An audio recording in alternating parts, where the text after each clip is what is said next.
Bon, ben, bonsoir tout le monde, hein. Je suis ravi de vous voir aussi nombreux ce soir. Bon, l'année se finit. Alors, on a eu bien sûr une année un peu particulière. Néanmoins, cette année fut riche au niveau des projets qu'on a lancés au niveau de l'APE. Je rappelle que lors du premier confinement, avec Stanislas, on avait donc lancé une plateforme d'aide pour justement accompagner les personnes en difficulté. Donc, je crois grâce à cette plateforme, on a accompagné à peu près une centaine de personnes. Donc, ça a eu vraiment un intérêt. Je pense que Stanislas, tu pourras ensuite nous en dire deux mots parce que c'est toi qui a été chargé vraiment de piloter ce projet-là. Ça a été très intéressant justement de faire un acte de bénévolat. Et du coup, donc, on a décidé donc pour le coup de lancer un nouveau projet, une clinique solidaire, donc qui aura pour fonction de proposer une analyse de frais à des personnes effectivement qui se retrouvent en difficulté. Donc, on a mis en place sur le site internet de l'APE, on a mis un volet clinique solidaire que Thibaut, notre webmaster, a bien voulu mettre en place. Donc, je pense que d'ici le mois prochain, on aura mis en place le numéro de téléphone, le mail, et qu'on pourra justement proposer des analyses qui seront gratuites sans être gratuites, puisque l'objectif, c'est de pouvoir payer sa séance comme le faisait un petit peu Catherine Dolto avec les enfants, quand on demandait aux enfants de payer avec des billes ou des boutons. Donc, c'est un petit peu le même principe de trouver un investissement quand même personnel à des analystes qui seront aussi effectués non seulement par nos analystes bénévoles, ceux qui sont confirmés, mais on proposera également à nos aspirants analystes, donc ceux qui sont en formation chez nous, de pouvoir aussi, je pense notamment à ceux qui seront en deuxième ou troisième année, de pouvoir aussi accompagner des personnes qui demandent un suivi analytique. Donc, ça nous fait d'une pierre deux coups puisque ça permet aussi de se faire la main et de pouvoir aussi pouvoir travailler avec des patients. Donc voilà, je suis très, très content d'avoir en tout cas cette année, d'avoir pu expérimenter ce projet-là d'accompagnement bénévole. Je vais laisser la parole à Stanislas qui va nous présenter donc notre conférencier de ce soir, Rodolphe Oppenheimer, qui va nous parler de son dernier ouvrage, Psychothérapie et réalité virtuelle. C'est tout un roman.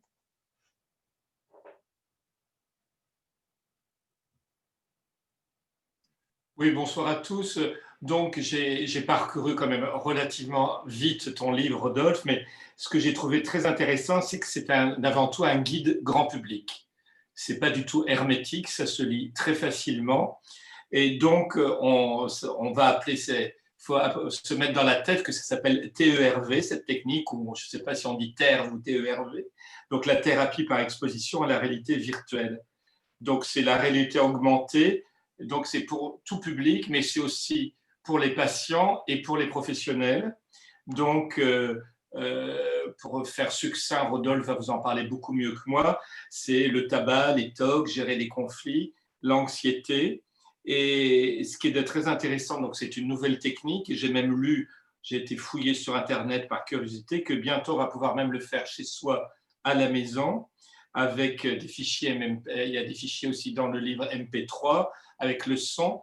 Et dans ce livre, il y a tout un guide d'explication où on nous pose des questions. C'est vraiment, il y a même un côté, vraiment, c'est très facile à lire, c'est très clair, il y a un plan. Et puis, il y a des choses assez intéressantes. Je sais pas, par exemple, il y a un moment dans un chapitre, il y a le rôle de l'ange gardien. Donc, voilà, j'essaie de vous expliquer à peu près tout. Et puis dans la réalité virtuelle, par exemple, pour les gens qui sont claustrophobes, vous avez des corridors, des couloirs qui expliquent. Et puis il y a énormément de gens qui ont peur des animaux, des araignées, etc. etc. Donc je te laisse la parole, Rodolphe. C'était juste une petite présentation. Je te remercie. Je vous remercie tous votre temps qui est, je sais, précieux. Je vous remercie de m'avoir invité. Voilà. Donc, psychothérapie et réalité virtuelle. Je ne sais pas si on le voit. Parce que je Oui. même si je On le ne te vois. voit plus là. On ne te voit plus. Il faut peut-être mieux enlever le fond alors. C'est pas très, très, très grave, le livre. Donc, effectivement, alors, c'est un deuxième livre d'une même veine. J'avais sorti en 2015 ou 2016 Se libérer des troubles anxieux par la réalité virtuelle chez Erol avec mon ami et co-auteur Éric Malbos, qui est médecin psychiatre au CHU de la Conception à Marseille. Et là, on a fait un ouvrage, tu as raison, tout public, plus conséquent. C'est-à-dire que dedans, on démarre. Alors, c'est vrai que le démarrage peut parfois paraître un peu indigeste parce qu'on est beaucoup sur la technique de la manière, de la façon d'utiliser le matériel.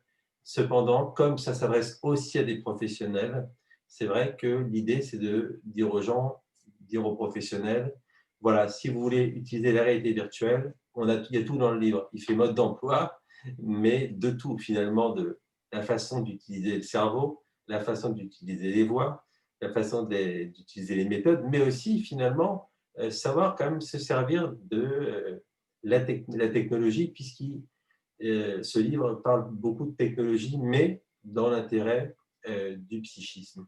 Parce que finalement, aujourd'hui, quand on dit réalité virtuelle, ça veut tout et rien dire. C'est-à-dire qu'on peut acheter une maison en réalité virtuelle, on peut imaginer des travaux avec certaines personnes, certains organismes en regardant en réalité virtuelle. Donc, ce n'est pas forcément quelque chose d'évident ou de naturel pour tout le monde. Moi, j'ai souvent des gens qui m'appellent en me disant, voilà, on veut faire de la réalité virtuelle. D'accord? Ok, super. Qu'est-ce que vous avez? J'ai un conflit avec ma mère. D'accord. Bon. Maintenant, la réalité virtuelle, j'ai envie de dire, n'est qu'un support dans le cadre d'une thérapie comportementale et cognitive à la base. On peut un peu parler de TCC de 4e génération.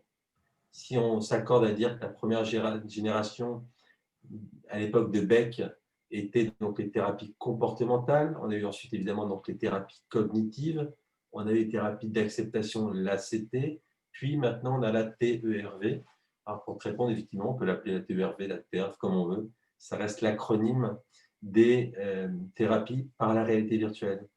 Alors moi, ce qui m'a intéressé, parce que comme beaucoup d'entre vous le savent, je suis avant tout psychothérapeute et psychanalyste, plutôt d'obédience difficile. Vous voyez, j'ai moi-même buté parce que, comme le disait en préambule notre ami, il y a tellement de choses intéressantes que ma pensée a fait un grand bond parce qu'il y a du bon presque partout, puisque j'ai quand même noté qu'il y avait plus de 500 thérapies, hein. Ce qui est quand même un chiffre qui fait tourner la tête. Et parfois, mes élèves me disent, mais 500 thérapies, il y en a combien de bidons? Je dis, je ne sais pas, puisque s'il y en a une qui fonctionne, même une fois, elle n'est pas bidon, elle a sauvé quelqu'un. Donc, on va toutes les respecter, puis on va être positif un petit peu. Donc, ceci pour vous dire que moi, j'aime beaucoup Carl Rogers, parce que je trouve qu'il a une, selon moi en tout cas, une ouverture humaniste. Et ça c'est pour une raison personnelle, mais je vais vous la dire parce que ici c'est personnel et c'est familial. J'aime bien Cohut parce que ma mère, qui était psychanalyste aussi, a écrit, a consacré 10 ans de sa vie à Cohut. Elle a terminé le bouquin, elle l'a envoyé au PUF et elle est morte d'une grippe la semaine d'après, à 48 ans. Donc, elle a quand même voulu mettre un point à la fin de ce livre. Donc, ça, évidemment, c'est quelque chose qui me touche.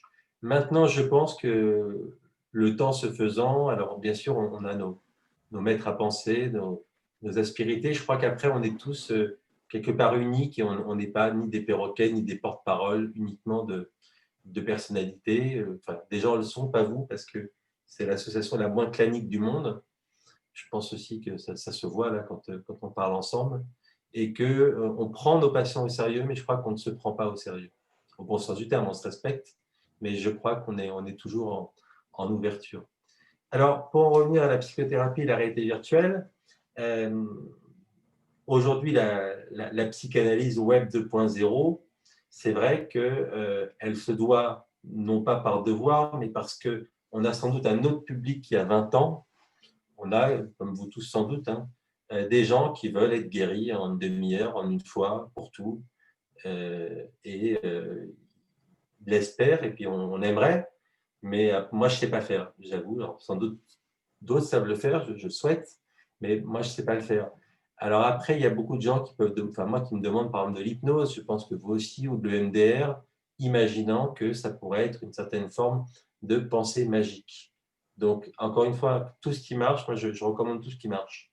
Après, ça non plus. Alors, je me suis intéressé, j'ai regardé, j'ai approfondi. Je pense que vous tous aussi, parce qu'on est des gens qui réfléchissent un peu à tout.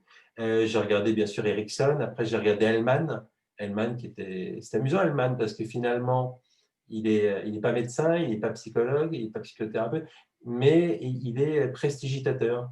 Et finalement, il a une méthode qui permet, juste avant l'invention du chloroforme, de mettre des gens dans un état SDL, qui est un état quand même d'une immense puissance, et on se met à opérer des gens sous hypnose. Alors, le taux de mortalité est énorme, hein. Il est de 1 sur 2. Seulement, sans l'hypnose, il est de 1 sur 1. Donc, les chiffres sont terrifiants, mais ça montre quand même qu'il se passe quelque chose dans cette hypnose-là. Donc, je pense qu'il y a quelque chose. Enfin, moi, mes connaissances ne sont pas énormes. Peut-être quelqu'un. N'hésitez pas, pour tous ceux qui veulent faire des interventions, moi j'aime l'interaction. Alors, donc, voilà. Donc, les gens qui veulent être soignés dans la journée, dans la seconde, dans la minute, c'est possible. Alors, après, on a des patients très gentils qui y croient. Après, on a des gens très agressifs. Donc, c'est notre métier aussi de les contenir et de comprendre pourquoi cette agression et surtout qu'est-ce qu'ils font qui sont si malheureux et comment on peut, sans renvoyer l'image, renvoyer en tout cas une image d'humanité, de compréhension. Peut-être c'est là où je cite Rogers, parce que je me souviens de stages, notamment dans des services où il y avait beaucoup d'alcool et les gens venaient pour ça. Et puis, il y avait un professeur, on lui disait, professeur, j'ai bu un verre, vous vous rendez compte? Alors, il considérait que quand c'était des patients plutôt sympas, bon, il ne répondait pas. Et puis, quand c'était un peu agressif, c'était écoutez, je ne suis pas votre père. Et puis, quand c'était vraiment très agressif, quand ce professeur, il répondait, c'est pas moi qui suis alcoolique, c'est vous. Et puis, je ne cours pas après les patients. Je trouvais ça assez brutal. Puis finalement, je crois qu'il y a beaucoup de résultats. Donc, c'est toujours là où c'est difficile de savoir où est le curseur, d'être une certaine forme d'autorité tutélaire et de l'autre côté, de rester empathique. Donc ça, je pense qu'on le fait finalement en fonction de notre âge, de notre degré de maturité par rapport à un sujet, par rapport à un autre. Est-ce que nous, on picole un peu trop? Est-ce qu'on ne picole pas assez? Je crois que quand on ne picole pas assez ou trop, dans les deux cas, c'est un petit peu inquiétant. Donc, je pense qu'il faut quand même boire de temps en temps, mais avec modération. Plus sérieusement, donc, sur la réalité virtuelle, voilà. Donc, je suis parti de cette thèse qui voyait des gens, je dirais, psychanalyse de Web 2.0, parfois au bout de 3 séances, que je trouvais parfois intéressantes aussi, me dire, bon, quand est-ce qu'on commence? Okay. Bah oui, on a commencé. Ah bon, mais je vous parle. Oui, d'accord. Mais moi, je peux parler avec mes amis. Alors, qu'est-ce que je vais leur dire? Parler avec vos amis? Bon, voilà.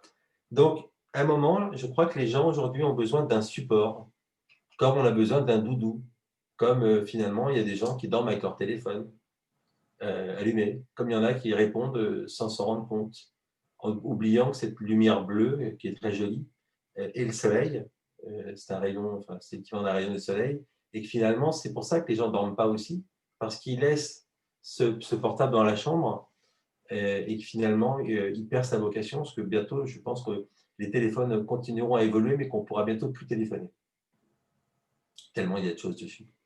Donc, les TCC, donc, je m'y suis formé à ce moment-là en me disant, voilà, je vais les utiliser ou pas, mais en tout cas, ça va peut-être aider les gens dans l'idée de les déculpabiliser, c'est-à-dire quand ils me disent oui, mais alors dites-moi un petit peu, vous pouvez me noter quelques idées, on peut faire un récapitulatif, est-ce que vous avez un truc? Et un truc, c'est eux qui ont un truc évidemment, mais comme ils ont besoin finalement de ce doudou, alors là, c'est peut-être pas le téléphone, c'est peut-être pas le nounours, finalement, c'est peut-être au début de leur parler de TCC, avec tout le sérieux bien sûr des TCC, mais quand on voit les méthodes utilisés en TCC, la respiration vagale, les travaux de Beck, le training autogène de Schultz, la méthode Jacobson, les slogans, enfin bon, tout ce qui marche en TCC. On peut aussi donner au départ, même si on est, je pense, de courants analytiques, quand même des conseils de bon sens, parce que ça marche quand même le bon sens, et leur donner des exercices, même si c'est faire des colonnes de Beck, les preuves pour, les preuves contre, donc essayer de voir un petit peu quelles sont les pensées réalistes et non réalistes. Alors moi, je préfère les pensées non réalistes parce que je trouve que c'est pas mal de rêver, mais il faut rêver quand ça fait plaisir et il ne faut pas cauchemarder, je pense. Alors, je n'affirme rien, je vous donne juste mon point de vue qui n'engage que moi et peut-être ma façon de faire. Donc, on va donner donc, quelques exercices et puis les gens ne vont pas les faire, évidemment. C'est quand même le but des exercices. Mais la fois d'après, je les vois revenir avec moins d'inquiétude en me disant « Excusez-nous, on s'y est mis hier soir, on n'a pas fini, mais on vous promet qu'on a presque fini. » Donc là, il y a un rapport qui, selon moi, qui s'équilibre. On n'est plus l'espèce de pacha savant avec le pauvre élève martyr dans un coin. On n'a pas oublié de mettre des cales sous nos chaises à nous pour montrer combien on était plus grand qu'eux. Non, en revanche, j'ai trouvé que ça crée une sorte d'interaction parce que tout à coup, il y a ce support qui leur fait dire je vois un psy, mais je ne suis pas fou, puisque de toute façon, je travaille sur un support papier ou ordinateur. Donc, en fait, je ne vais pas parler de mon passé, puisque je ne suis pas là pour ça. Je ne vais pas parler de mes problèmes, ça fait souffrir. Et je ne vais pas parler de mon avenir, parce que finalement, je n'en vois pas. Donc, in fine, on va parler de rien, mais en fait, on va parler de tout. Et c'est ça parfois qui peut m'amuser. Et je dis le mot amuser parce que finalement, on arrive sur quelque chose de positif puisqu'on arrive à parler et à avoir donc des morceaux, des bribes d'histoire qui vont, comme vous le savez comme moi, évidemment, devenir de plus en plus clairs. Et parfois, cette thérapie par exposition par la réalité virtuelle, on ne l'utilisera jamais. Je pense souvent à la maxophobie, la peur des voitures, qui est une peur, il faut le dire, répandue plus chez les femmes, comme d'autres peurs sont plus répandues chez les hommes. Et la maxophobie, j'espère un jour pouvoir faire une étude là-dessus. Il est vrai que souvent, c'est un problème, pour moi, de couple. Alors, j'ai pu le voir avec pas mal d'amis, de confrères, de collègues. Et souvent, finalement, on part sur l'idée de prendre l'autoroute dans mon cabinet en réalité virtuelle. Et puis finalement, cette autoroute-là, on ne la prendra jamais, mais on prendra une autre bretelle qui est la vie, qui est le cœur, qui est le couple. Et on s'apercevra que parfois, certains hommes ou certaines femmes, parce que ce n'est pas 100%, mais beaucoup, finissent par donner à l'homme le rôle du conducteur de voiture, du conducteur de vie dans la voiture, parce que peut-être que pour certains, il y a certains rôles qu'ils ne veulent plus ou qu'ils n'arrivent plus ou qu'ils ne peuvent plus prendre. Donc, on n'a pas une femme qui a peur en voiture, mais on a deux personnes malheureuses. Et finalement, en travaillant sur le couple, un jour, la personne oublie complètement qu'elle est venue pour la voiture. Et puis, un jour, dans rentrant de vacances, elle me dit « Ah, c'est quand même fatigant de faire Marseille-Paris d'un trait. » Heureusement que la personne avait oublié pourquoi elle était venue consulter. Donc, il y a tous ces bénéfices secondaires, mais au bon sens des choses. Après, évidemment, on a quand même la pratique qui est, il faut le dire, en soi assez mécanique, beaucoup, beaucoup moins intellectuelle que la psychanalyse, qui est très, en même temps très scolaire. Maintenant, je pense qu'il y a des gens que ça peut rassurer. Et puis, il y a de très, très bons résultats, puisque on voit que dans les thérapies brèves, comme on l'a dit, à boire et à manger, on voit à peu près que dans tous les CHU, c'est pratiqué, que c'est une indication, absolument, que c'est une indication qui est très partagée, et je crois que la communauté scientifique s'accorde à dire que les TCC fonctionnent plutôt bien. Alors, la réalité virtuelle, comme je l'ai dit, ce que ça apporte, c'est quelqu'un a peur d'un serpent, ça sera assez compliqué quand même de louer un serpent, d'accompagner nos patients dans le métro. En théorie, on le pourrait, pratiquement, je ne suis pas sûr. L'avion, ça devient plus compliqué. Donc on a finalement le support à portée de main, et après, on peut aussi faire d'autres choses dans le cadre de l'habituation, qui est un terme que je n'aime pas, donc plutôt l'habitude de la réalité virtuelle, c'est-à-dire confronter quelqu'un à sa peur excessivement graduellement parce que, comme vous le savez aussi, le patient phobique ou le patient anxieux va, dans le cadre d'une angoisse, voire d'une attaque de panique, vouloir évidemment fuir très vite. Et on le sait, plus il va vouloir fuir vite, plus il va se mettre en hypoventilation, voire en hyperventilation, et il va augmenter son attaque de panique, tout en imaginant en réalité qu'il va lentement. Donc, il est vrai que les gens ne respirent plus, les gens ne vivent plus. Donc, rien que dire aux gens, voilà, vous respirez plus, les gens reprennent leur respiration, sourient souvent, donc c'est pas mal, ça c'est bien gagné, et disent, c'est vrai, mais je suis toujours comme ça. Et ben oui, mais c'est parce qu'ils sont toujours comme ça qu'ils font des crises, parce que qu'ils aient une phobie, qu'ils aient une peur, on en a tous. Après, quand elle devient, je dirais, douloureuse au point de s'arrêter de faire les choses, c'est qu'il y a quand même tout un mécanisme supérieur et en intensité, non pas en bienfait, qui s'est mis en place. Et déjà, réapprenons à respirer. J'en parle dans le bouquin, alors, notamment la respiration vagale, parce que finalement, c'est ce qu'il y a de plus, soi-disant évidemment, de plus logique, respirer avec son ventre. Seulement, on ne le fait plus parce qu'on n'a plus le temps, parce que souvent les gens se sentent agressés, donc il faut répondre vite. Souvent, on nous demande de faire les choses pour hier. Souvent, il faut noter sur un carnet, mais en même temps, il faut noter en numérique tout en prenant des notes. Donc, en fait, on ne respire plus. C'est difficile de le parler, mais en même temps, on n'arrête jamais. Donc, il y a beaucoup de choses quand même contradictoires. Maintenant, il y a beaucoup de choses positives, notamment, vous voyez, on est tous ensemble. Et le c'était mieux avant, moi, j'ai jamais cru. Dans les années 70, on disait que c'était les années, machin, non. Mais il n'y avait quand même pas de toilettes chez tout le monde, il n'y avait pas forcément des salles de bain, il n'y avait pas non plus un système comme aujourd'hui. Donc, je crois que chaque période a ses bénéfices et ses failles. La réalité virtuelle, donc, on a de plus en plus d'environnements et on peut aussi détourner certains environnements pour faire d'autres choses. Donc, on couvre quand même l'ensemble à peu près des phobies des animaux, les addictions comme l'alcool, les stupéfiants, la cigarette. Sur les troubles obsessionnels compulsifs, on a la saleté, on a tout ce qui est lavage de mains, on a sur les phobies aller dans des laboratoires médicaux, dans des hôpitaux.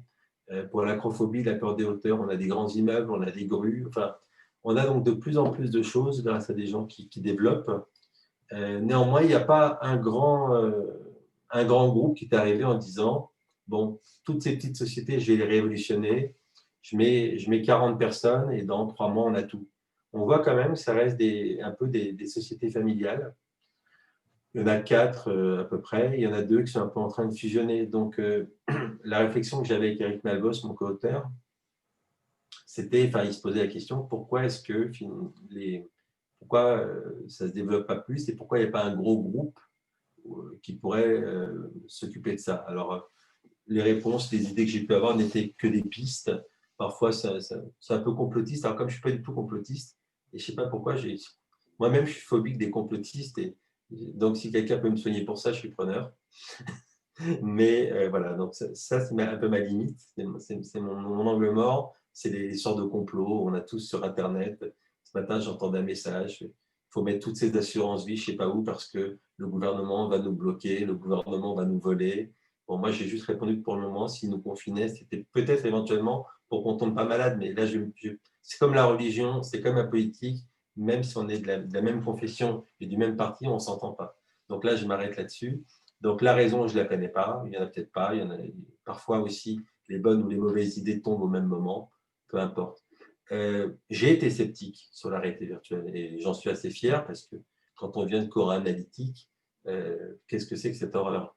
Mais bon, voilà, je pense que les gens fonctionnent selon une norme sociétale, pour certains une norme statistique, et après, parfois aussi, il y a des gens attachés à certaines religions où la psychanalyse peut avoir plus ou moins de place, mais je pense qu'il faut quand même pouvoir, pour tout le monde, proposer des choses alternatives sans pour autant se retrouver à être un BHV, en fait, de tout faire une sorte de carte de visite avec toutes les thérapies, toutes les méthodes. Voilà, je pense que là, c'est pas, pour ma part, c'est pas sérieux. Donc voilà, donc la réalité virtuelle est un support pour la TCC. La TCC, bon, c'est relativement simple en soi. C'est un apprentissage qui ne fait pas appel non plus, faut le dire, ce n'est pas pour réduire ce que je fais aussi, mais c'est pour dire que c'est très mécanique. Maintenant, ça reste pour beaucoup de gens très efficace. À mon avis, ce n'est pas une finalité, mais ça peut être un angle pour commencer, ça peut être un angle pour rassurer. Je pense qu'il faut utiliser la TCC comme on utiliserait un antidouleur et utiliser derrière la psychanalyse comme étant un antibiotique, c'est-à-dire vraiment remonter à la source, guérir le fond pour pas qu'une phobie de l'avion devienne 3 jours après, 3 semaines après, 3 ans après, une phobie du train, parce que vraiment, ce ne serait pas l'affaire de l'année. Donc, l'utiliser en première intention contre la douleur, oui. Et pour ma part, continuer sur de la psychanalyse. Alors après, c'est une guerre de clochers. Comme vous le savez, souvent les psychanalystes considèrent que les TTCistes sont des dresseurs canins prenant les gens pour des chiens, au bon sens du terme. Et de l'autre côté, les TTCistes trouvent que nous, psychanalystes, on est toujours dans la théorie dans le stade pipi-caca, voilà, enfin, qu'on reste toujours dans les couches culottes et qu'on abonne nos patients parce qu'on aurait besoin de vivre sur leur dos. Bon, alors après, évidemment, il y a des bons et des mauvais partout, il y a des... Enfin, passons. Voilà, pour faire les grandes lignes de ma façon de faire, de ce que j'ai écrit, ça vous le verrez en achetant le livre. Et puis merci à des Jacob, c'est le plus grand merci. Mais voilà, pas pour parler pour rien dire. Si vous voulez me poser des questions, je serais ravi de vous répondre. En tout cas, je vous remercie. Est-ce que tu pourrais nous dire, grosso modo, comment ça se passe une séance avec réalité virtuelle? Comment s'est organisée une séance? Alors, j'ai 2 réponses. La première, c'est que ça se passe très bien. La deuxième, c'est que voilà, au départ, donc on va, si vraiment on se fige, donc TCC, on va d'abord rentrer dans ce qu'on va appeler les règles hygiéno-diététiques, c'est-à-dire déjà voir comment la personne fonctionne d'une façon très simple, c'est-à-dire est-ce que c'est une personne qui va dormir le temps qu'elle peut ou le temps qu'elle doit, compte tenu de sa morphologie, on va dire, ou est-ce que c'est quelqu'un qui vous dit moi, je ne me couche jamais avant 1 heure, à 5 heures, je suis debout, c'est pas grave, je prends 10 cafés, donc c'est pas gênant, et puis le soir, quand ça va pas, ben, je me prends un whisky et je me couche. Déjà, là, on a déjà une vraie indication. Il y a des gens qui nous répondent ça. Bon, là, j'étais un peu loin, mais parfois, c'est plus nuancé. Et parfois, on a des gens, effectivement, qui font attention, qui vont faire du sport, enfin, qui ont une hygiène de vie plus, on va dire, conforme. Parce que le but, c'est pas de leur dire c'est pas bien. Le but, c'est voir qu'est-ce qu'on peut leur suggérer pour déjà avoir quelque chose qui tourne rond. Parce que je leur dis souvent, notamment pour les insomniaques, que l'insomnie, c'est une torture avant tout. Une torture qui a été utilisée à tous les temps, en tous les temps, pardon. Donc déjà, ça, c'est la première chose. Ensuite, on va leur parler, comme je vous ai dit, de la respiration. C'est-à-dire que rapidement, on voit, hein, quand on pratique, qu'il y a beaucoup de gens en apnée. Et on voit que finalement, ils nous parlent, mais ils nous parlent sur la dernière respiration, limite en s'étouffant. Et j'ai l'impression que ça les rassure quand on leur dit, mais gentiment, enfin, essayez de penser pour vous, hein, moi, à respirer avec beaucoup de gentillesse. Ils vous disent ah oui, oui, c'est vrai que ça fait du bien de bien reprendre son souffle. Et là, on voit déjà que il se passe quelque chose parce que on leur a dit quelque chose qui est très simple, respirer, mais ils s'aperçoivent eux-mêmes que ah oui, vous avez raison, j'ai tendance effectivement à avoir peur qu'on me coupe la parole, donc c'est vrai que je ne respire pas. Ok, d'accord, très bien. Vos épaules, je les trouve un petit peu hautes. Ah oui, je vais les redescendre, d'accord. Alors, est-ce que vous saviez que, par exemple, voilà, pour toute cette forme de contraction, il y a quelque chose qui n'est pas obligatoire, parce qu'ici, rien n'est obligatoire, mais qui est la méthode Jacobson. Ah non, c'est quoi? D'accord. La méthode Jacobson, vous prenez par votre poing, vous allez le serrer à 70% de votre possibilité, et vous allez vous concentrer sur qu'est-ce que le sentiment de tension. Donc, imprégnez-vous, très bien. Maintenant, vous allez desserrer de 30% votre main et vous allez sentir un sentiment de détente et vous allez vous en imprégner. Ah, d'accord, très bien. Donc, on explique comment faire ça avec le poing, la main, enfin, débloque tout le corps. Ah, d'accord. Ah, c'est intéressant, mais expliquez-nous pourquoi vous voulez qu'on serre la main. Ben, je vais vous dire, parce que quand vous commencez à être anxieux, sans vous en rendre compte, comme la respiration, vous avez aussi le corps qui est tout tendu. Vous avez les épaules qui sont complètement rétractées. Vous avez votre veine cave basse qui est plutôt refermée, donc vous avez du mal à respirer. Ah oui, c'est vrai, j'ai l'impression d'avoir mal au dos quand je conduis ou quand je prends l'avion. D'accord, ok. Ah oui, oui, d'accord. Donc là, les gens adhèrent assez vite parce que c'est assez simple, mais c'est assez vrai aussi. Donc, on va apprendre des choses qui semblent pratiques, mais qui ne sont pas forcément appliquées. Donc ça va déjà prendre en soi quelques séances. Alors moi, souvent, ce que je propose aux gens, c'est de leur donner des audios. Comme notre ami l'a dit, on a un lien Dropbox qui est gratuit et qu'on invite à partager. Il n'y a pas du tout de questions financières, qui est l'équivalent de 5 séances qu'on avait fait au CHU, donc de la Conception, avec 4 personnes qui avaient 4 phobies différentes. Donc ça, c'est une façon de donner aux patients. Alors, il y a des patients qui me disent, écoutez, moi je viens, ce n'est pas un problème, je préfère que vous me montriez. Et là, j'ai vu un jeune homme qui me disait, voilà, je viens, je n'ai pas beaucoup de moyens. Et j'ai dit, ben voilà, peut-être quelque chose d'intéressant, c'est que vous preniez déjà ces 5 séances qui représentent pas loin de 10 heures quand même d'écoute, que vous preniez des notes et éventuellement qu'on échange par mail, voir s'il y a des choses que vous comprenez ou que vous ne comprenez pas. Donc ça peut peut-être rentrer dans l'idée de l'APE, c'est-à-dire comment finalement alléger les coûts tout en restant bien sûr évidemment tout aussi honnête et avec une vocation à aider. Et donc les gens reviennent alors avec les cours travaillés, enfin les audios pardon, travaillés ou pas travaillés. Donc là on voit aussi quelle est la motivation, même si on ne la trouve pas forcément forte. Moi, je ne suis pas du tout à dire « Ah, il fallait le faire, c'est de votre faute, vous ne voulez pas travailler ». Après, il rentre en compte des choses, évidemment, comme l'anxiété, est-ce qu'il y a des problèmes de concentration, mais ça nous donne déjà plus d'informations sur la personne. Donc, moi, je termine comme ça un peu une anamnèse. Et donc, si c'est la peur des hauteurs, on va déjà faire un premier étage, en réalité virtuelle, par exemple. Et là, les gens disent toujours « Mais le premier étage, ça va ». Je dis « Mais justement, c'est parce que ça va qu'on va y aller. Parce que quand vous me direz que ça ne va pas, on n'ira pas. » Ah non, mais je suis sûr que vous allez m'emmener, vous allez me faire un coup de Trafalgar.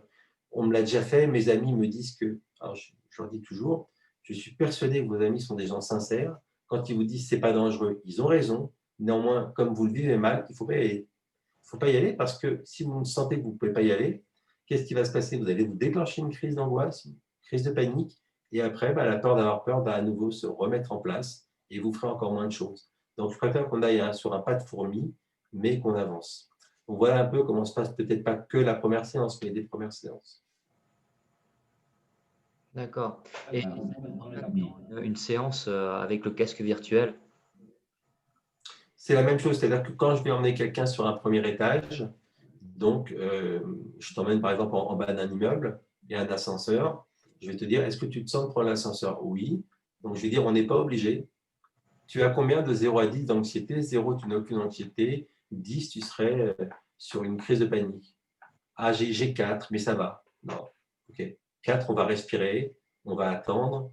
Tu connais les outils, qu'est-ce que tu veux prendre? Ah ben, je veux prendre les slogans. D'accord. Puis tu peux me citer 3 slogans que tu souhaites soit prendre dans la liste que je t'ai donnée, soit des slogans que tu as choisis toi. Je veux me surpasser. Je veux dépasser mon passé. Je sais que prendre l'ascenseur n'est pas dangereux. D'accord. Alors, on va prendre un peu de temps. Quel est ton niveau d'anxiété? 3. D'accord, on va peut-être continuer un petit peu à réfléchir. Qu'est-ce que tu penses? Ah oui, oui, je me souviens. L'angoisse n'est pas dangereuse. L'angoisse est passagère. L'angoisse est là pour nous protéger. Donc, je ne risque rien. D'accord. Tu as combien? Ah, je suis à 2, à 1,5. D'accord, ok. Alors, on va monter, si tu es d'accord, dans l'ascenseur. On va regarder. Donc, on monte dans l'ascenseur. Ok, là, tu as combien? Ben, je suis à 2. D'accord. On va fermer la porte, on va aller ouvrir. Est-ce que tu es d'accord? Je préfère attendre un petit peu. Très bien. Ok. Donc, on va continuer à respirer. Ah, ben là, on peut monter. D'accord, je ferme l'ascenseur. Tu es à combien? Ah, là, je suis à 4. D'accord. On va continuer à respirer. Est-ce que tu as envie d'utiliser une autre méthode? Ah oui, oui, il y avait un acronyme de… Comment il s'appelait? Ah oui, Aaron Tebeck. D'accord. Comment il s'appelait? ACARA. C'est quoi ACARA? Accepter l'angoisse, contempler l'angoisse, agir avec l'angoisse, répéter ces 3 étapes, attendre le meilleur. D'accord. Alors, qu'est-ce que c'est accepter l'angoisse? Ah ben, accepter l'angoisse, c'est que quand j'ai une angoisse, je suis tenté de toucher mon corps, je suis tenté de vouloir partir, je suis tenté de fuir, d'accord. Est-ce que c'est ça qu'il faut faire? Non, il faut rester, attendre. Pourquoi? Ben parce que maintenant, je sais, d'un point de vue scientifique, que l'angoisse ne tue pas, que l'angoisse ne raccourcit pas le temps de la vie, que l'angoisse n'est que passagère. Je sais aussi que l'angoisse est là pour me protéger. D'accord. D'ailleurs, je me sens mieux là. D'accord, on va peut-être faire un premier étage alors. On fait un premier étage. OK. Ah, je sens que je peux en faire un deuxième. Ben, non, pas pour le moment. Ce qu'on va faire, c'est qu'on va juste redescendre. Et ce que je vais juste te demander, c'est maintenant, quand tu vas partir, d'acheter quelque chose qui te fait plaisir, un petit pain au chocolat, une boisson fraîche, quelque chose, et tu vas penser à la séance. Donc, on va activer le circuit des récompenses. D'accord. Et est-ce que ça t'est arrivé que pendant la séance, pendant le chemin virtuel, on va dire, est-ce que tu as des patients qui en arrivent à craquer, à faire des crises de panique en pleine séance?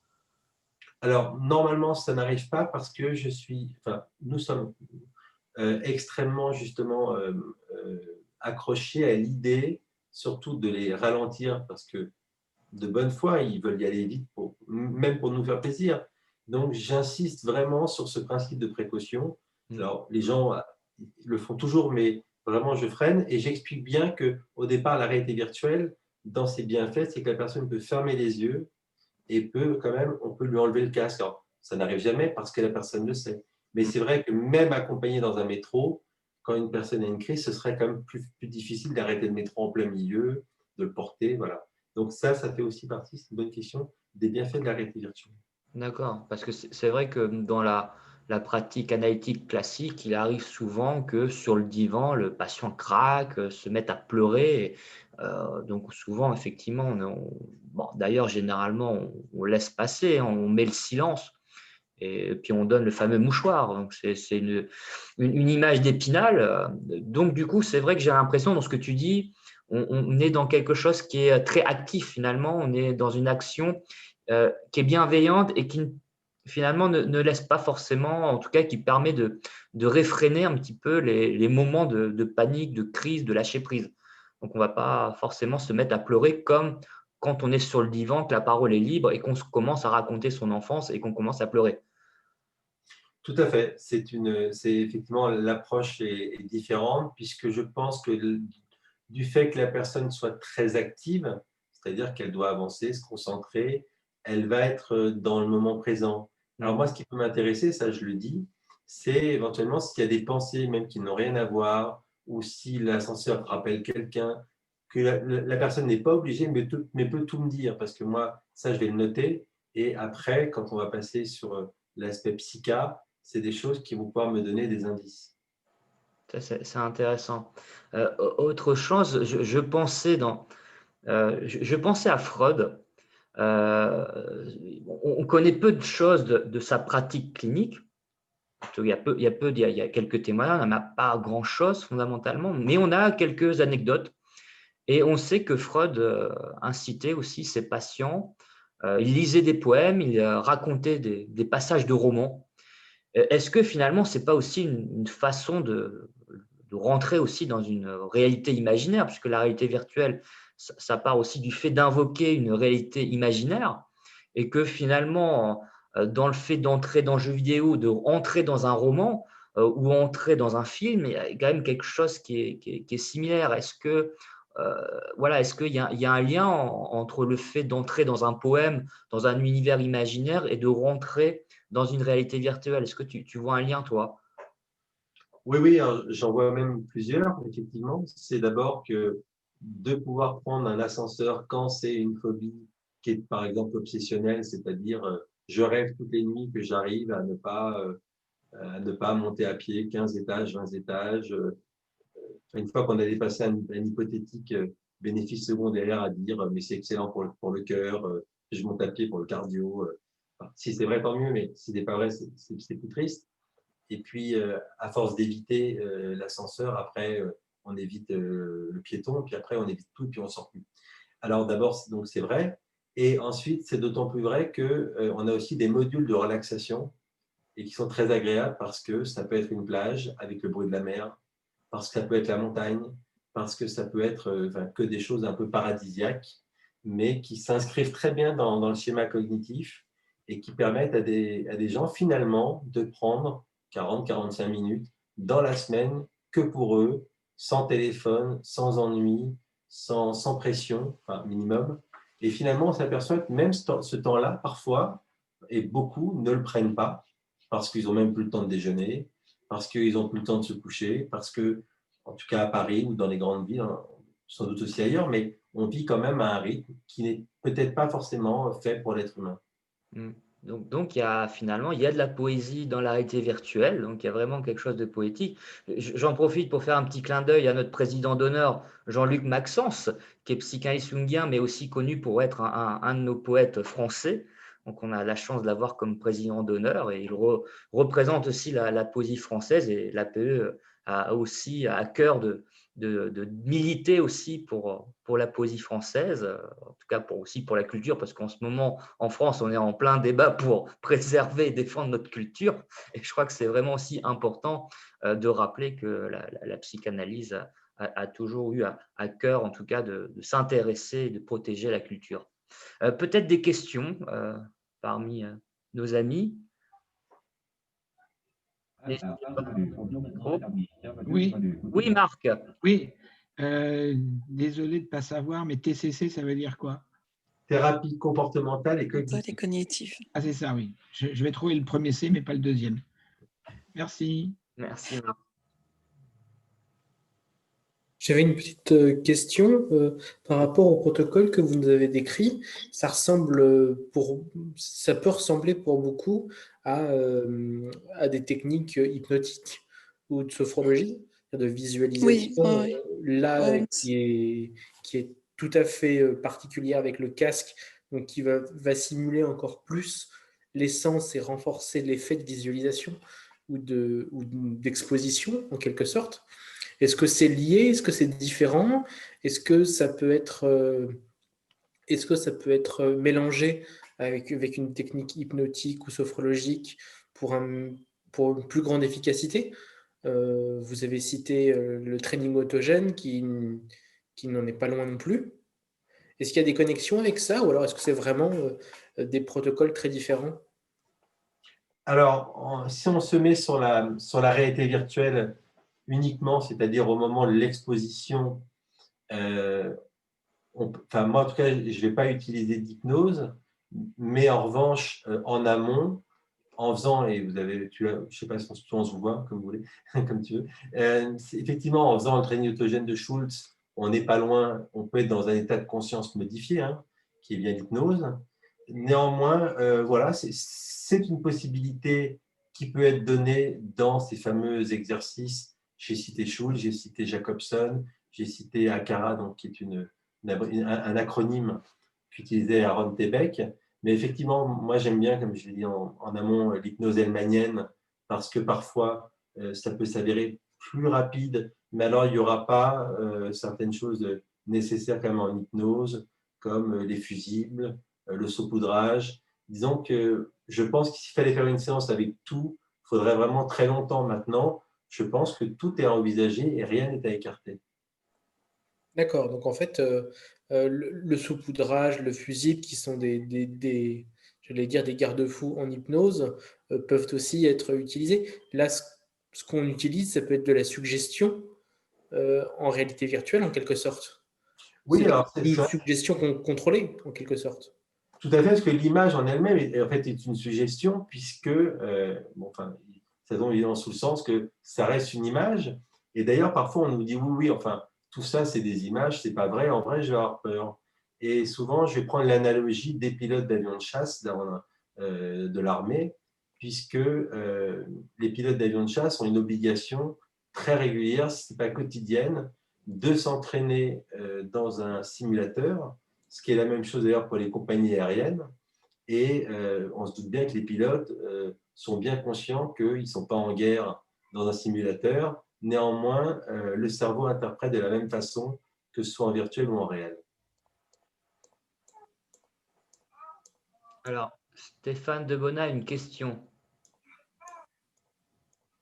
Alors, qu'est-ce qu'il nous dit? As-tu déjà eu un patient qui est venu te voir car il est phobique de la réalité virtuelle? J'attends notre ami, j'ai bien compris le message sous-jacent. Tu peux venir quand tu veux.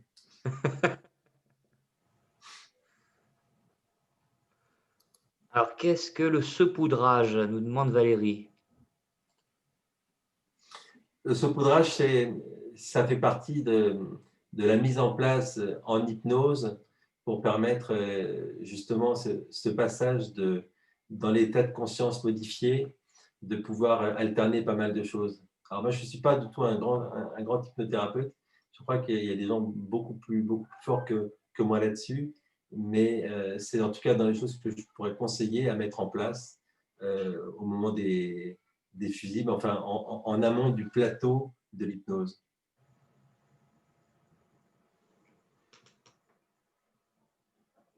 Alors, le fusible, qu'est-ce que c'est que le fusible? Le fusible, c'est finalement quelque chose en hypnose, hein, non pas en TCC, à mettre en place justement pour ne pas péter les plombs.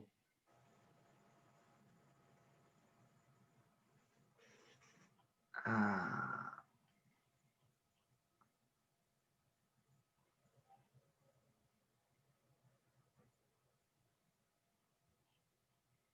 Alors, est-ce que tu es amateur de jeux vidéo du coup? Puisque on pourrait facilement se dire que la réalité virtuelle, c'est aussi un petit peu une sorte de jeu vidéo. Alors, la vie étant un grand jeu vidéo, je me méfie des jeux vidéo parce qu'en revanche, j'ai beaucoup de patientes qui me disent qu'elles veulent divorcer pour des maris qui préfèrent jouer aux jeux vidéo que faire l'amour. Alors, ce qui a dû amuser ceux qui ont lu mon livre, c'est que dedans, on prescrit, enfin, surtout Eric Malbos, puisqu'il est médecin, d'avoir 3 rapports sexuels par semaine. Alors, ce n'est pas du tout pour mettre les gens mal à l'aise, mais comme nos amis médecins le savent, c'est pour des raisons de neurohormones. Et je conseille de faire attention. Alors, c'est comme tout, évidemment. Hein. On parlait du Morito en début, que tout le monde a hâte de prendre. Et alors, pour vous répondre, moi j'ai bien aimé adolescent les jeux vidéo. Au bout d'un moment, je me suis dit que c'était très sympa, donc il fallait peut-être que je me consacre un petit peu à ma famille. Et donc, je me suis dit que je n'allais pas vers là, je n'allais pas dans ce sens. Donc, pour ma réponse, maintenant, c'est vrai que les jeux vidéo, c'est aujourd'hui devenu quelque chose de 7 à 77 ans, ce qui n'était pas le cas il y a 20 ans. Parce que aussi on a des jeux plus évolués, parce qu'on a des jeux plus intelligents aussi, on a des graphismes beaucoup plus réalistes et donc des graphistes qui travaillent encore plus. Donc, mais pour répondre à la question qui est la mienne, non, moi j'aime pas les jeux vidéo. Je me demande même si j'ai pas un peu une phobie du jeu vidéo parce que j'ai vu beaucoup d'addictions dans ce sens-là. Du coup, il y a des jeunes qui viennent te voir, qui sont addicts aux jeux vidéo et qui peuvent être soignés donc, par le casque de réalité virtuelle. Ah, la connexion est instable. Est-ce que tu nous entends là? Allô, allô? Tu nous entends? Oui, oui, alors j'ai pu entendre, c'était un peu morcelé, mais j'ai pu entendre. Oui, oui, il y a des gens qui, en gros, voilà, se disent on va s'amuser et en s'amusant, en plus, c'est formidable parce qu'on va guérir. Donc là je suis assez clair en disant, voilà, enfin, que ce n'est pas un jeu et qu'il y a des endroits pour ça, tout en restant sympathique. Le but, ce n'est pas de dire vous êtes sur des jeux vidéo, en gros, vous ne lisez pas, donc vous êtes bête, ce n'est pas tout le sujet. Pourquoi pas, j'ai rien contre le jeu vidéo, mais la réalité virtuelle, on ne la vit pas comme un jeu vidéo, d'abord parce que ce sont des environnements quand même faits pour les phobies, les addictions, les troubles divers et variés, et ce n'est pas des jeux vidéo qu'on détournerait. Et au contraire, prenons un exemple, par exemple, on a évoqué la conduite. Il existe évidemment énormément de jeux de conduite, mais moi, je ne prendrai jamais un jeu de conduite parce que dans les jeux de conduite, on s'accidente souvent. Et qu'est-ce que ce serait comme message pour le cerveau et pour la personne de lui montrer que tous les 10 mètres, on se rentre dedans et qu'on se cartonne. Donc, à ce moment-là, on aggraverait les symptômes. Parce que dans les environnements de réalité virtuelle, on ne peut pas avoir d'accident. D'accord. Pour autant, il y a eu des jeux vidéo, je pense à Flight Simulator, où finalement, ça reproduit concrètement la réalité. On pilote dans un avion et justement, le but, c'est de faire décoller l'avion et de ne pas se cracher. Donc, en même temps, c'est vrai que ce n'est pas la majorité. Ce type de jeu vidéo a eu un certain succès à certaines époques. Ce n'est pas ce qu'il y a de plus majoritaire, mais en tout cas, la limite est toujours parfois difficile à mettre. Enfin, le curseur, tu parlais de curseur tout à l'heure. voilà, où se place le ludique, parce que quelque part, c'est quand même ludique, la réalité virtuelle. Enfin, le fait de poser un casque et même de conduire une voiture et de rentrer dans une autoroute, il y a quand même quelque chose de ludique. Alors, à la toute petite différence que dans le jeu que tu évoques, tu es pilote, Ouais. mais souvent les gens qui viennent, eux, sont passagers. Donc, il faut aussi que… Alors, c'est intéressant parce que ça me renvoie à quelque chose qu'il faut que je vous dise. Il faut souvent que les choses, il faut toujours que les choses soient logiques. C'est-à-dire, par exemple, quelqu'un qui serait donc dans un avion, on serait donc sur une phase où donc le patient est en l'air. Tout à coup, il y a un patient qui est en retard, je sais pas, qui ne serait pas content. Il ne faut surtout pas couper la réalité virtuelle. Parce que le cerveau ne devient pas bête, hein. On se doute bien que pour descendre d'un avion, il vaudrait mieux atterrir. Donc, il faut prendre le temps d'atterrir, il faut prendre le temps de rouler sur la piste, il faut prendre le temps que ça s'arrête, il faut prendre le temps d'ouvrir les portes. Pour que ça marche aussi, il faut que ça colle à la réalité. Parce que le cerveau, la personne comprendrait, mais le cerveau ne comprendrait pas qu'on soit en l'air, que tout se passe bien, et que par l'opération du Saint-Esprit, il n'y a plus besoin de descendre, il n'y a pas besoin d'avoir un atterrissage, il n'y a pas besoin de sortir Enfin, voilà, il faut que ce soit cohérent. D'accord. Alors, pour un pilote d'avion qui commencerait à avoir peur en avion, ce qui serait d'ailleurs inquiétant, on pourrait évidemment prendre ton jeu. Mais pour un passager, il me dirait, mais j'ai pas mon permis, moi, enfin, je ne peux pas voler. D'accord, d'accord. Donc, en fait, dans cette réalité virtuelle, la personne n'est pas acteur, elle est passagère, donc elle observe en fait ce qui est en train de se passer. Dans le cas de l'avion, oui, mais dans les choses dans lesquelles, par exemple, comme le métro, comme par exemple la basophobie, la peur de tomber, ou d'autres choses comme ça, effectivement, là elle va être actrice, mais là où elle se doit dans la vie d'être a priori, hein, donc plutôt comme dans un avion, c'est-à-dire passagère, elle va rester passagère. D'accord. Alors, Barbara, tu voulais poser une question? Bah, j'aime les livres, Ah, super. voilà. Mais la livraison était longue, donc je n'ai pas réussi à tout lire. Mais les premiers fragments, vraiment, c'est passionnant. Il y a beaucoup de techniques, il y a beaucoup de conseils. Et puis, il y a beaucoup de psychanalyse, en tout cas pour moi, qui aime lire entre les lignes. Donc, le chapitre que j'aime beaucoup, le deuxième, qui parle de la présence, justement. Et je vais lire un petit fragment parce que ça fait réfléchir à tout le monde, je Avec plaisir, pense. Barbara. Pour comprendre la notion de présence, posez-vous la question suivante. Qu'est-ce qui me fait penser ou sentir que j'existe? Comment suis-je sûre d'exister? Comment je suis sûre d'exister? Donc, et après, vous abordez la présence réelle, après coprésence et téléprésence. Donc, ça, pour moi, cette notion est très profonde. Et ce qu'on vit aujourd'hui, par exemple, nous tous, en fait, on est présent vraiment pour exister, pour téléexister, quand vous avez abordé la suite aussi, c'est très intéressant aussi, téléexister, coexister, et être en coprésence. Et vraiment, j'aimerais bien que vous, ces notions, si vous voulez bien, approfondir avec nous. Avec plaisir. Tout d'abord, merci d'avoir acheté mon livre, c'est toujours émouvant. Merci d'en avoir lu une partie. Et telle est présence, vous voyez, il y a quand même deux façons de le dire. Telle est présence et telle est Ah présence. oui, ah oui. Donc, effectivement, la première question est philosophique et fondamentale, c'est-à-dire est-ce que je vis? Là, évidemment, je pensais beaucoup à quelque chose qu'on voit, enfin moi, que je vois de plus en plus, ce sont les crises de déréalisation et les crises de dépersonnalisation. Et alors, les gens sont souvent très en colère, ce qu'ils me disent, on a été voir un médecin, on a été voir un tel, peu importe, et ouais, ils nous disent que c'est de l'angoisse plus. Et moi, j'ai un peu développé ma pratique sur le fait d'aider ou de me spécialiser sur cette déréalisation. Et donc, j'entends assez à longueur de journée, mais qu'est-ce qui me prouve que je suis là? Qu'est-ce qui me prouve que ma mère est ma mère? Qu'est-ce qui me prouve que ma femme est ma femme? Et c'est vrai que comme ça peut un peu sembler drôle quand on pose la question, mais c'est assez fondamental finalement, parce qu'on en revient à l'esprit pascalien, parce qu'on en revient finalement au fondamental de la théologie, de la philosophie.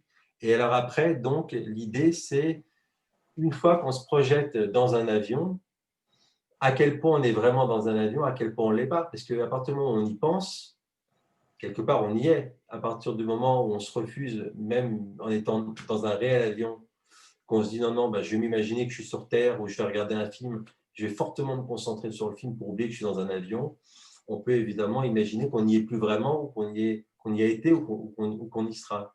Et je voulais en fait pousser les gens à réfléchir sur cette notion de temps.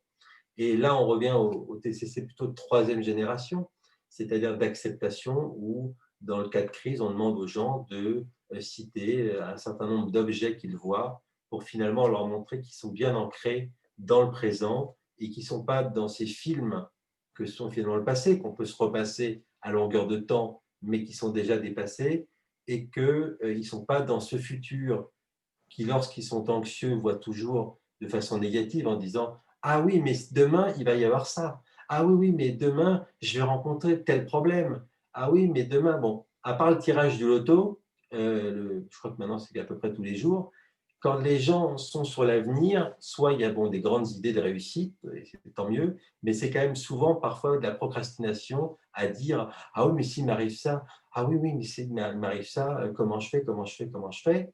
Alors, je pense qu'il y a une petite idée dans ce que vous avez lu, c'est de dire finalement, qu'est-ce qu'on fait en réalité virtuelle ou en TCC avec tous ces gens qui disent comment on fait, comment on fait, comment on fait. Alors, je pense que comment on fait, il y a déjà une réponse, c'est d'adopter la théorie des scénarios inachevés, de les achever.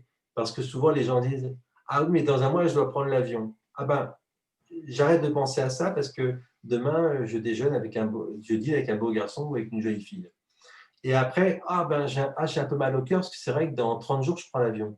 Eh bien, écoutez, on prend l'avion, alors voilà, on va s'arrêter là. Alors, comment ça va se passer? Je prends l'avion, écrivez-le. OK. Vous montez dans l'avion, vous ne montez pas, je monte dedans. D'accord. Vous prenez un siège, vous restez debout, je m'assis. OK. Vous avez choisi côté passager, côté hublot? OK, côté hublot. Les portes vont se fermer, on va décoller. Voilà. Je veux qu'on aille au bout de l'idée. Et au bout de l'idée, on s'aperçoit que les choses vont bien. Parce que dans la futurisation et l'idée, l'anticipation, la peur d'avoir peur, souvent les gens nous disent, nous tous, je pense, finalement, la peur que j'ai eue à faire la chose a été plus douloureuse que de faire la chose. Donc voilà, je voulais revenir sur ce principe plutôt philosophique, mais qui se pose toujours et qui se posera, je pense, toujours, de réalité, et donc de télé-réalité et de rétro-réalité. Merci beaucoup. Est-ce que je peux me permettre encore une petite question? Oui, Barbara. Parce que je parlais de la présence et j'aimerais bien parler de l'absence parce que j'ai lu quelque part qu'avec la réalité virtuelle, on peut travailler le deuil en fait. Donc, est-ce que vous avez déjà fait ce type d'exercice ou thérapie? Parce que je le doute, c'est-à-dire la personne regarde avec les casques et souvent demande d'animer la personne qui est morte, par exemple. Est-ce que c'est conseillé? Est-ce que c'est possible? Est-ce que vous avez fait pour animer la personne qui était morte, en fait, pour soulager la détresse? Alors, pour tout vous dire, moi, je ne connais pas du tout cette technique. Alors, peut-être qu'elle existe, mais à ma connaissance, non. Enfin, pour moi. Après, peut-être que des gens se servent d'écran pour remontrer des photos de gens décédés. Alors, d'abord, en réalité virtuelle, je ne connais pas. En tout cas, ce n'est pas quelque chose qui est proposé par les sociétés qui peuvent créer des environnements. Après, peut-être que des gens détournent des images ou des photos. Enfin, moi, personnellement, je ne ferais pas ça du tout. Je verrais plutôt ça comme une contre-indication. Oui, c'est ça. Ça, c'était sur la chaîne Arte, je pense que c'était scientifique. En tout cas, il essaye. Ça pourrait être efficace, conseillé au début peut-être du deuil, mais à long terme, ça peut être même grave. Vous êtes de même avis que moi. Oui, d'ailleurs, peut-être j'irai même plus loin. Je pense que même au début, comme c'est le début de l'après, je ne ferai pas revenir dans l'avant. Oui, tout à fait. Alors, merci. Merci, Lara. Juste une petite indication. Je rappelle qu'en psychanalyse, on utilise une technique qu'on appelle la prosopopée. Ça a été notamment théorisé par notre ami analyste Juan David Nasio, qui explique justement qu'en analyse, on peut donner la parole aux défunts pour faire le travail de deuil. Donc, on invite l'analysant à faire parler le défunt. Donc, c'est intéressant. Donc, cette technique de prosopopée, hein, qui est de faire parler l'absent, celui qui n'est pas là. Donc, en tout cas, dans ce qui est le cas de la cure analytique. Maintenant, ça me pousse à me questionner sur, effectivement, quand on est en séance donc avec réalité virtuelle, est-ce qu'il t'est arrivé justement d'utiliser plutôt les techniques de la psychanalyse en plein milieu justement d'un cheminement virtuel? C'est-à-dire qu'à un moment donné, est-ce que c'est arrivé que la personne te demande ou verbalise son passé, sa petite enfance, commence à se raconter ou à raconter un rêve en disant « tiens, ça me fait penser à un rêve », etc. Est-ce que ça t'est déjà arrivé? Alors, donc, dans l'exposition, comme on le disait, donc les gens sont relativement très concentrés sur ce qu'ils font, Ouais. notamment parce qu'ils peuvent craindre des choses, mais je peux entendre des mamans ou des papas, mais très appuyés et pas par des petits-enfants. Donc, tout à coup, on sent une certaine forme de régression.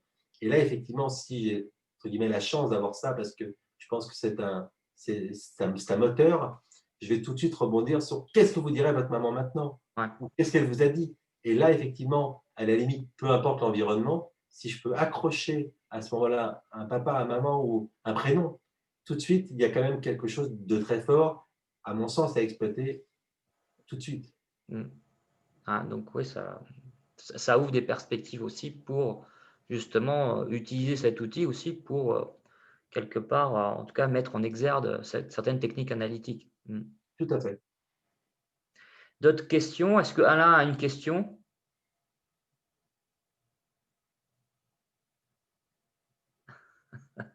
Stanislas?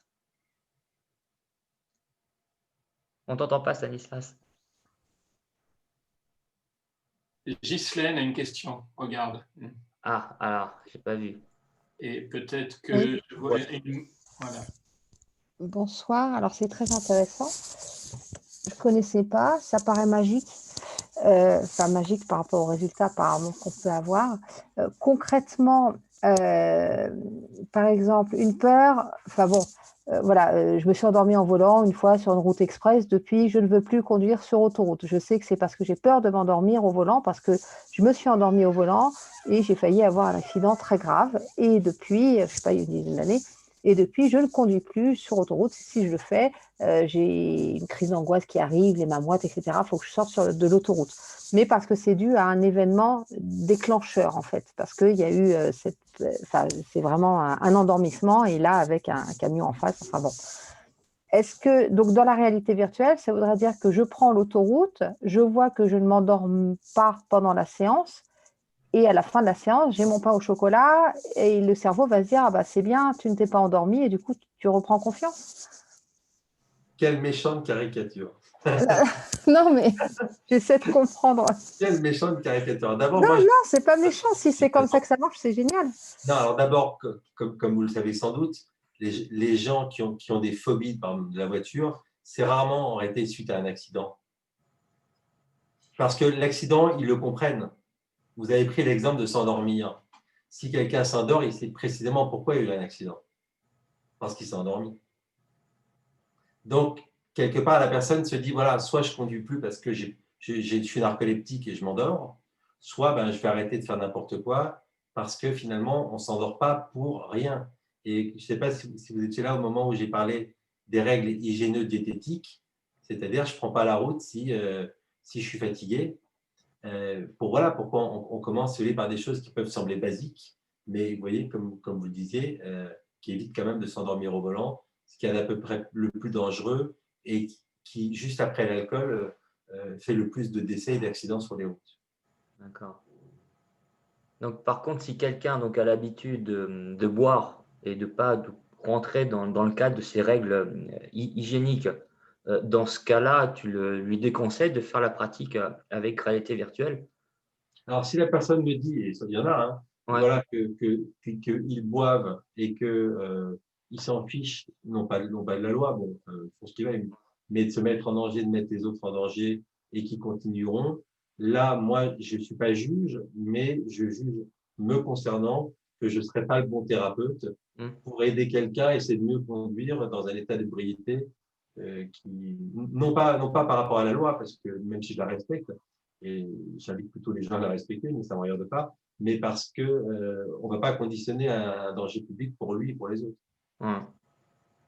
C'est intéressant, puisqu'on dit souvent que tout le monde ne peut pas forcément être analysable, donc tout le monde ne peut pas forcément aussi entrer dans le cadre de cette pratique clinique-là. Donc effectivement, c'est aussi comme l'hypnothérapie d'ailleurs. Donc rappelons que effectivement, les thérapies cliniques ne sont pas adaptées à tout le monde, mais finalement à certaines catégories. Tout à fait, tout à fait. De même qu'il y a aussi des gens qui disent, voilà, je sais que vous faites ça, vous ne croyez quand même pas qu'un jeu vidéo va m'aider. Effectivement, après, il y a des gens qui ne sont pas, pour qui ce n'est pas une indication. Et de même, je pense que quelqu'un même sur qui ça marcherait, mais qui démarrerait en disant que ça ne l'intéresse pas, je ne verrais pas d'utilité de lui proposer, comme on voit des gens qui, enfin, on l'entend tous les jours, des gens leur proposent gentiment de venir consulter un psy qui répondent, mais je ne suis pas fou. Ces gens-là ne sont pas fous sans doute, mais en tout cas, ils ne sont pas prêts. Tout à fait. Hein. C'est bon de le rappeler. Je crois que Catherine a une question. Alors, Catherine. Oui, merci. En fait, je me pose la question de la peur de la maladie qui est assez présente en ce moment pour pas mal de personnes. Voilà, je voulais savoir si votre technique pouvait être adaptée à cette peur actuelle et globalement aux maladies ou pas, et si c'était déjà en cours. Merci. Alors effectivement, je vois deux choses. Je vois la nosophobie et l'hypocondrie quand vous parlez un peu de ça, c'est-à-dire quelque part la peur d'être touché par un microbe et après donc la peur d'être malade. Dans ce cas-là, donc on va pas mal travailler donc alors bon pour moi en psychanalyse, mais aussi en TCC, c'est-à-dire finalement bon même si on reprend toujours les mêmes choses, qu'il y a des façons quand même de faire plus attention à soi. Maintenant, il y a aussi une question un peu de roulette russe. Hein. C'est-à-dire, on peut avoir un IMC parfait, ne jamais fumer, ne jamais boire, on en a vu beaucoup, et tomber malade. Donc, il y a une théorie un peu de la relativité, pas la même qu'Einstein, celle d'Oppenheimer, là, pour le coup. Mais après, ça peut être aussi d'aller visiter quand même des hôpitaux en réalité virtuelle. Ça, on a. Des cabinets dentaires pour ceux, parce qu'il y en a pour qui le bruit de la fraise, c'est l'attaque de panique. Donc ça, on va les confronter. Et souvent, ces gens-là vont avoir peur des objets, par exemple, comme des bistouris, comme des ciseaux. Il y a des objets pointus qui vont spécifiquement réveiller ce type de public.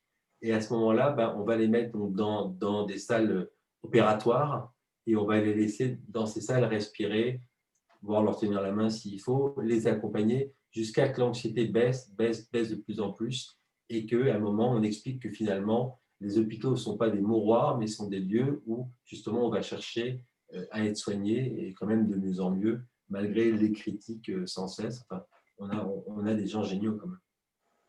D'accord, merci. Donc, on a une question de Natacha qui nous dit « Est-ce que cette technique peut être adaptée à un vécu de l'analysant in utero?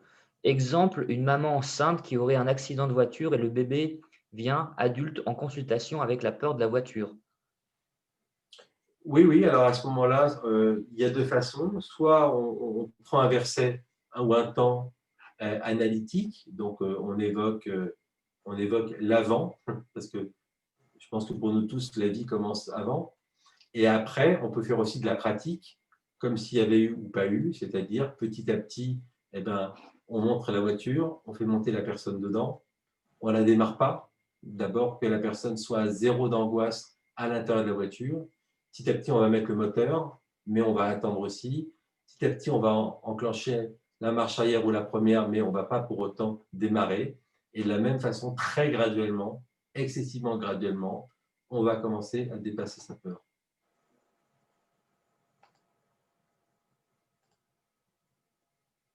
Oui, Pascal. Oui, je ne sais pas si j'ai tout suivi, parce que j'ai du m'absenter. Est-ce que ces exercices en réalité virtuelle se font seuls ou toujours accompagnés du thérapeute? Alors, nous, on accompagne nos patients parce que ça serait difficile, je dirais, de s'auto-analyser comme de s'auto-gérer. C'est-à-dire que quand on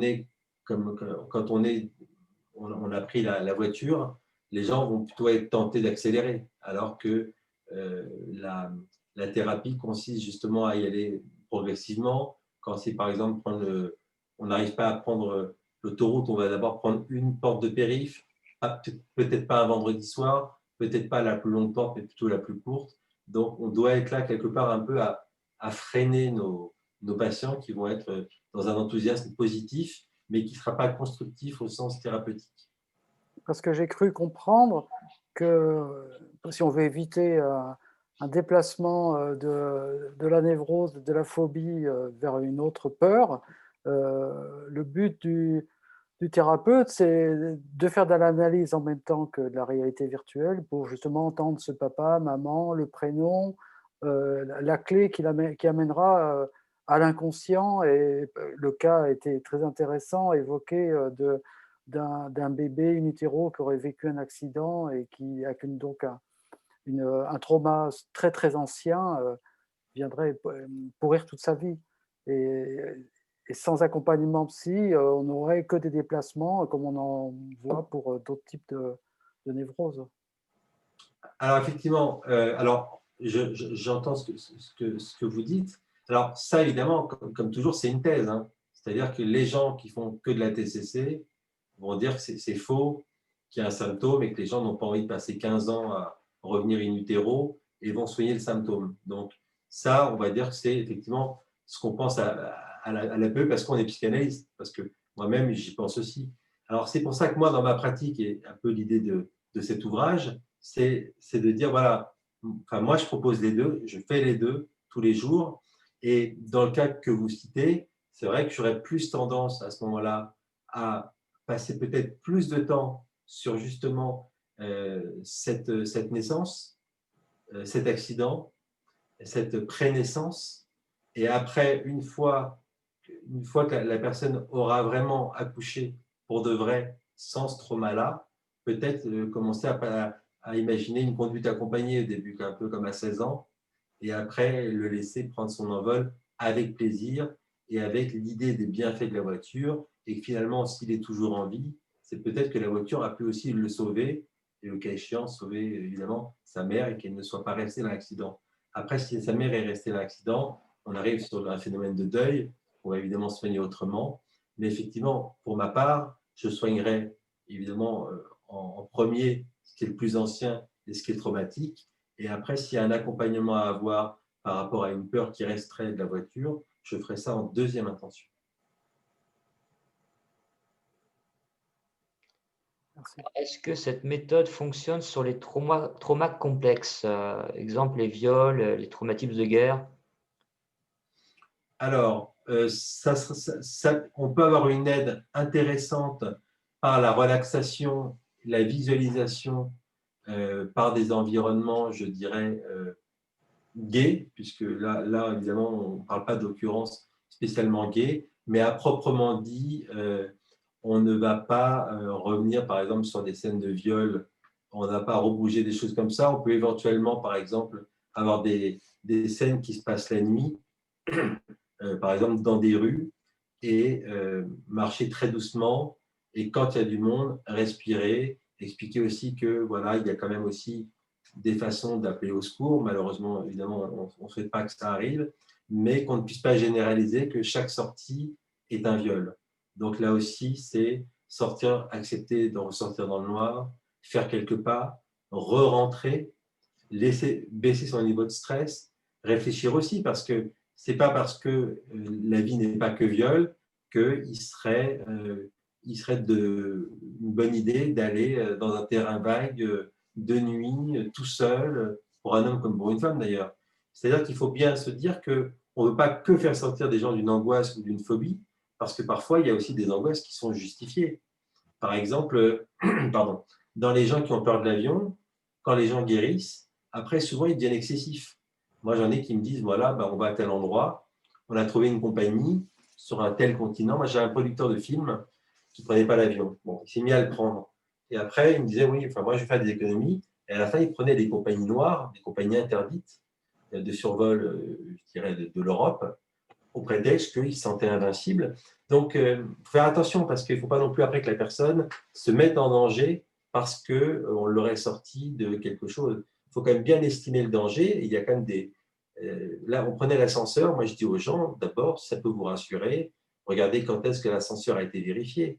Si un jour, un architecte, vous allez à Bagdad et qu'il y a un ascenseur dans un immeuble qui a reçu un obus, je ne vous conseille pas de monter à l'ascenseur. Donc, mon but, ce n'est pas de le forcer à sortir d'une peur, mais à estimer quand même qu'est-ce qui est dangereux et qu'est-ce qui n'est pas, scientifiquement.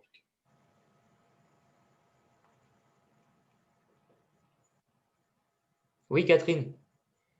Oui, j'ai encore une question. Je me pose justement la question des personnes qui peuvent souffrir de troubles de l'autisme. Je repense à un film que j'ai vu récemment, un petit garçon qui avait peur du bleu parce que le bleu, ça brûle.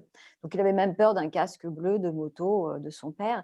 Est-ce que vous pensez que cette méthode peut ponctuellement peut-être être utilisée pour aider à dépasser certains blocages de personnes, d'enfants ou adultes qui ont ce genre de troubles?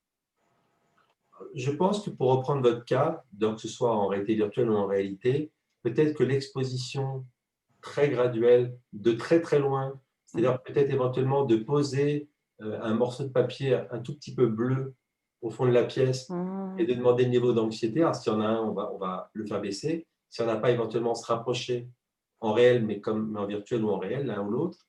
L'exposition, je pense, sera toujours un bénéfice, à condition, encore une fois, qui est pas, enfin, l'idée, c'est pas de mettre du bleu contre la personne et de lui créer une crise. Hein. C'est vraiment d'être loin, de le rassurer et de lui expliquer pourquoi le bleu n'est pas dangereux, mais pourquoi il a le droit de penser que c'est dangereux et petit à petit de le laisser cheminer en virtuel ou en réel vers ce bleu et que ce bleu devienne le bleu de la mer ou le bleu de l'espoir. D'accord, merci.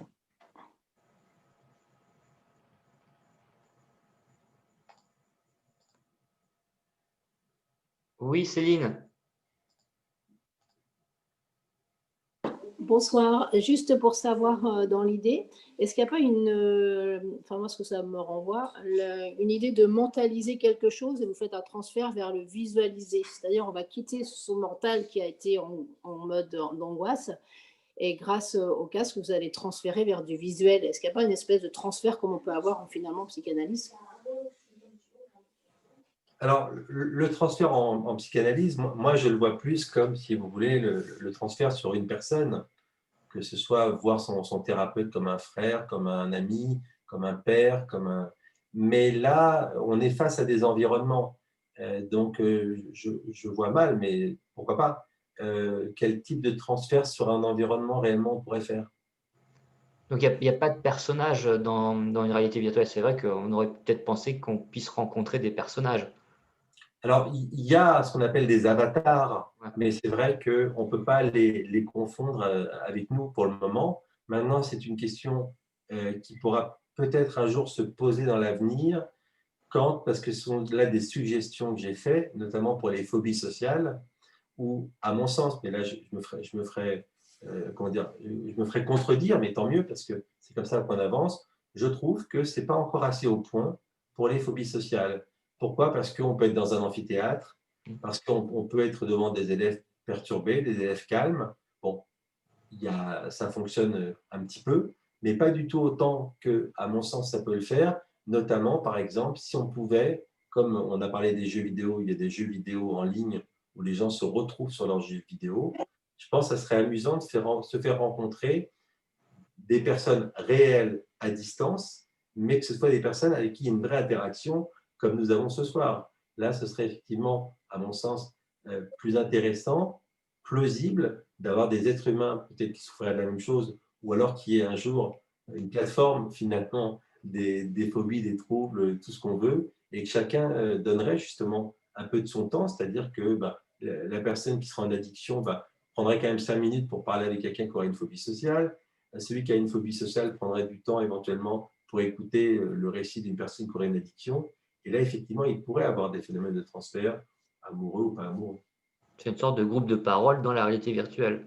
Ça serait ça. Ce n'est pas encore au point, ou c'est peut-être pas encore en conceptualisation, mais ce sera évidemment un jour. C'est intéressant, oui. Ouais.